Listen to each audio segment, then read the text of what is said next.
Here's how to download raw Accel. Open your browser and search Google for raw Accel. Click the first result, which leads to GitHub. On the page, click the blue text under Visit the Releases page to be taken to the latest version.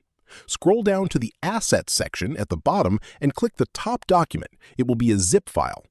Click it and the download will begin, landing in your Downloads folder. Once downloaded, right-click the zip file and select Extract All. Then choose your destination folder and click Extract. Open the extracted folder, go into the Raw Accel subfolder and double-click Install. Enter your computer's admin password if prompted. This is only needed if you are not currently logged in as an admin user. Once installation completes, restart your PC. After restarting, navigate back to the same Raw Accel folder and double-click the application icon, which looks like a small black mouse exe file. This will launch Raw Accel and you can begin using it immediately. If this helped you out, hit that subscribe button for more straight-to-the-point tutorials on step-by-click.